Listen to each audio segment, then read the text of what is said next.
Back up! Get under cover!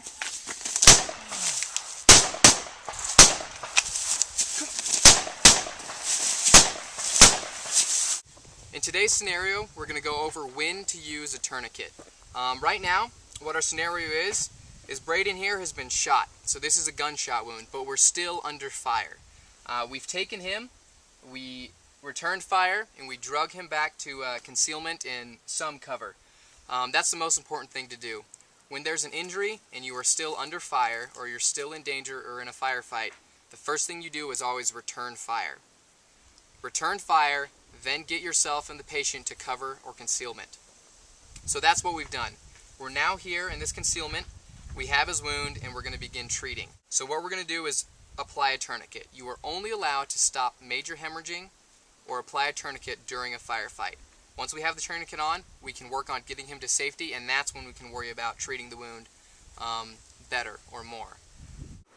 It's important to note that during Z-Day or any combat situation, every individual needs to have their own IFAK, which is individual first aid kit.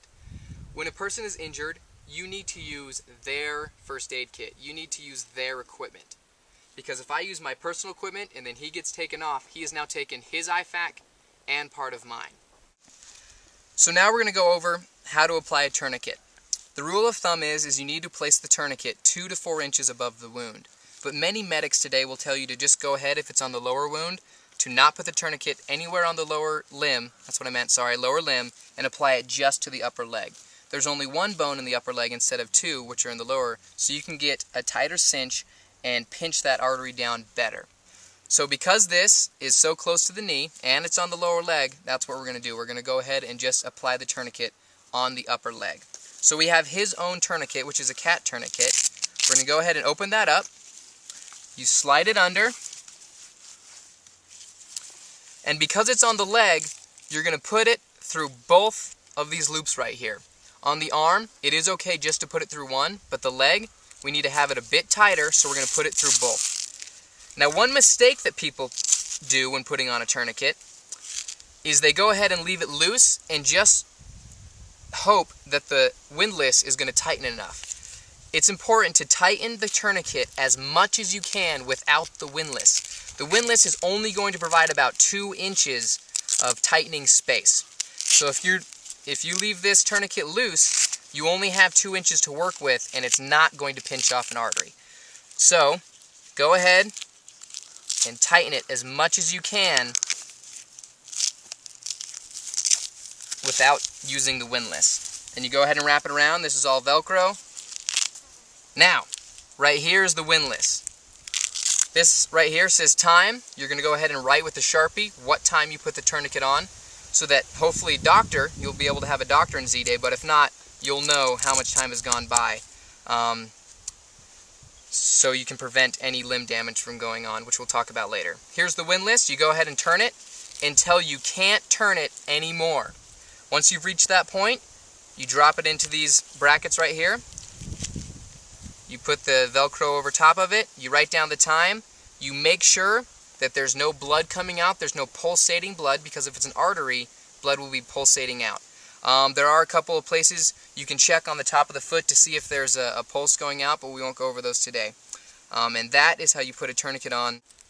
Right now we're going to go over the soft tourniquet, which is an acronym, SOFTT.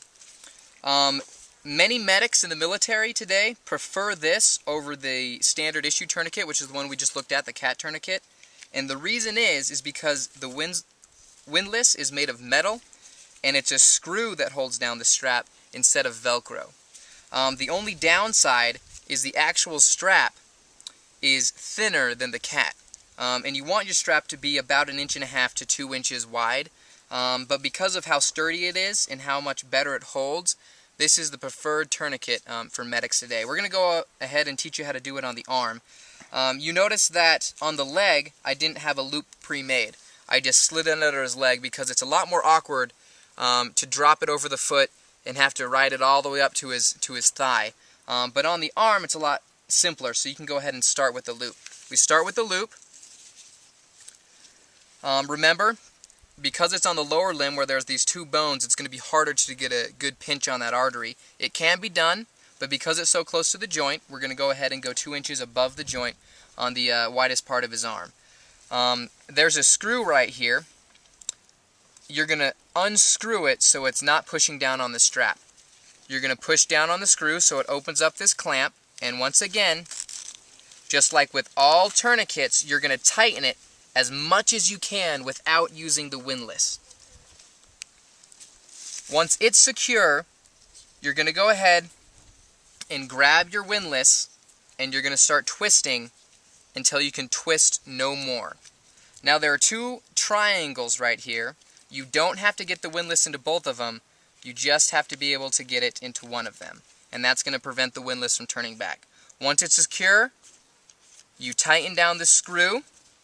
You could also tighten down the screw earlier just so that nothing moves. Okay? And now remember, you can check the pulse to make sure that no blood's getting through the artery. You can look at the wound to make sure that blood isn't pulsating out. And that is how you put a tourniquet on the arm. Some last things I'd like to talk about tourniquets is there's been a lot of negative talk in the past about tourniquets. It's important to know that research has now shown that you can use a tourniquet with almost no risk of losing the leg unless the initial injury is what will cause the loss of a limb. In fact, there is no damage done to the leg until 111 minutes, is what they're currently teaching in the military. It's 111. There's been some research that shows that it can go even longer than that. So remember, a tourniquet is to be used while under fire, or when you need to get out of someplace quickly, or stop bleeding quickly, or you can't stop bleeding by simply pressure or packing a wound. Those are all reasons to use a tourniquet. Don't be scared to use a tourniquet when you know it's the right thing to do. Some side notes: never tourniquet the trunk, never tourniquet the neck. I know this sounds obvious, but we all know somebody that would probably do it. The last thing I'd like to mention is that just remember that a tourniquet is not a cure. It's not the end-all for first aid. It's just to get you to where you can receive better medical treatment, whether that's a doctor, or whoever your medic's going to be during Zombie Day. Thanks for watching. Saw your ear pro in? Do people ever fart in battle? Yes. I'll tell you why I'm wondering. Hold on.